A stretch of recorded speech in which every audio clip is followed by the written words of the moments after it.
Hey guys, what's up? And welcome back to my channel. So today we are going to be talking about a case involving a teacher. And now every time I start looking at cases involving teachers, I almost hold my breath because of the history on this channel of me covering teachers who act in a depraved manner. This time I wouldn't say pleasantly surprised, but I was kind of relieved. Let me show you why. Austrian teacher who moonlighted as online orgasm pope sex coach fired by school. So you can understand why in reading that title I had war flashbacks to the many times we've seen female teachers act inappropriately towards their students and to some extent get away with it because they're women and it's quote unquote hot and there are people in the comments defending them because they wish they had a teacher like that when they were young men, and all these absolutely delusional takes which completely undermine what it means to be abused and groomed. But I'm not going to get into that rant, even though I kind of already did. A teacher in Austria got an F after talking too much about the big O.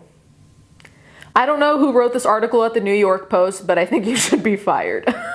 That line, yikes. An Austrian elementary teacher who called herself the Orgasm Pope was fired by the school where she worked over her side gig as an online sex coach for middle-aged adults. The 47-year-old teacher, Monica Ring, is protesting her dismissal, but will remain out of a teaching job after the local school board stood by its firing. The educator didn't just mold young minds, but also coach clients 45 and up on how to achieve an explosive sex life with multiple orgasms in her spare time, Austrian newspaper, words I can't pronounce, reported. Ring reportedly advertised her services on TikTok and Facebook, where she called herself the Orgasm Pope. The school board said the teacher couldn't have it both ways and demanded she pick her R-rated side gig, where paying customers could receive advice over Zoom, or her day job at the school before she was terminated right before Christmas, according to local paper. Now, there are a lot of things that come into play here that I want to discuss. First of all, is she licensed to do this? And this is the least important because we're talking about concepts, not the minutia of do you have a license, because we don't know and there's not much to say. I wonder that. Second of all, I'm also wondering how much of this is the scandal factor,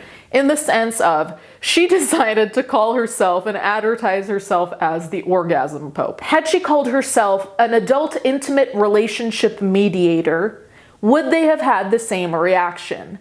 I tend to think no. I tend to think she might have been reprimanded. I tend to think she wouldn't have been fired if she'd been called something more socially tailored, let us say. We've all encountered people who have a job that could have a really grisly name, but they've kind of repackaged it as something that is more socially accepted. And it's unfortunate that things have come to that because, I mean, okay, yeah, calling yourself the Orgasm Pope, that's meant to be scandalous. That's meant to get people to click on your website, your TikTok, whatever the hell. So it's marketing, I get that. So I don't even think she's necessarily wrong for doing that because she is playing the game.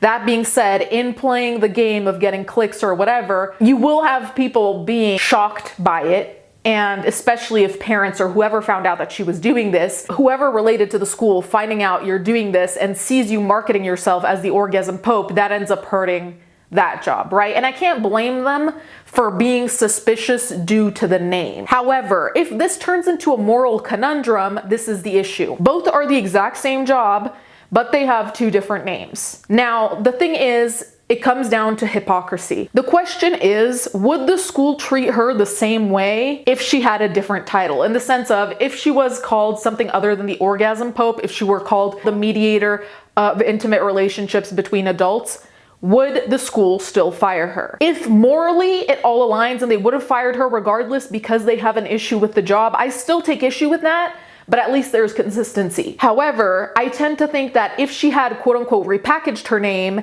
to something on this side to make it seem more quote unquote professional, they likely would have had less of a problem with it. I really do think a lot of it comes down to the scandalous nature of being called the Orgasm Pope. But that's just me. It's about consistency, right? Because if it is a moral issue, the title shouldn't really be the problem. It should be the core of your job. Education officials in the province of Upper Austria said in a recent statement to AFP, it immediately took the necessary steps to assess Ring's side hustle when it became aware, CBS News reported.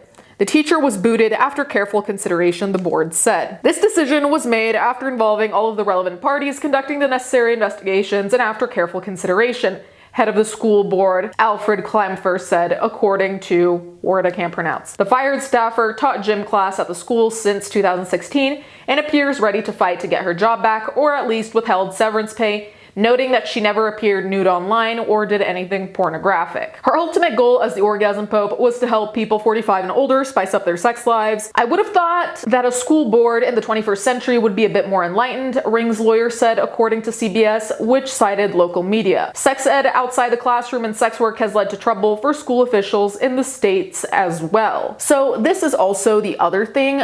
I saw certain comments about this situation, and they were saying, how are students supposed to take her seriously if they were to find out that she is basically a sex coach? It depends on how old the students are, but realistically, forgetting licenses and stuff like that because we don't have the answers, putting aside all of that, conceptually speaking, being a sex coach is the equivalent, in my opinion, if you are well versed, is the equivalent of being a form of doctor, right? The same way that a therapist is a type of doctor. Yes, you go in, you sit there, you talk. That doesn't make them any less of a doctor than someone who checks your blood pressure or whatever the fuck, right? So in this case, she would be akin, not the same, to a therapist in the way that you have an issue and you're seeing basically a doctor to help with that issue.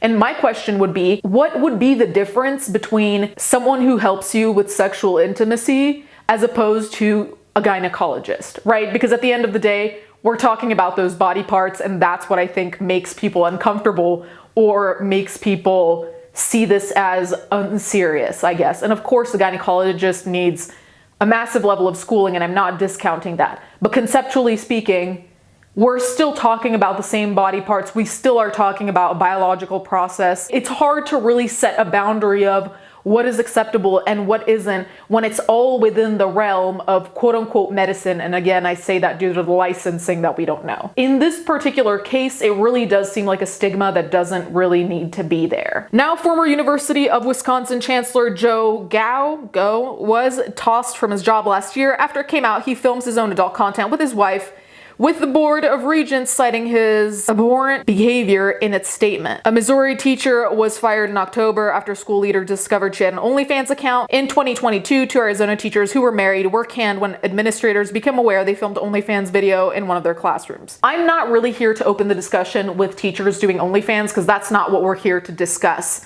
We can do that at another point. That being said, I don't really think it's a fair comparison to put sex work and sex coaching or like sex therapy, sex counseling, whatever, in the same box, because it's not the same type of content in the sense of even this teacher went out of their way to say she hadn't posted nude pictures, nude videos. That is not the same thing.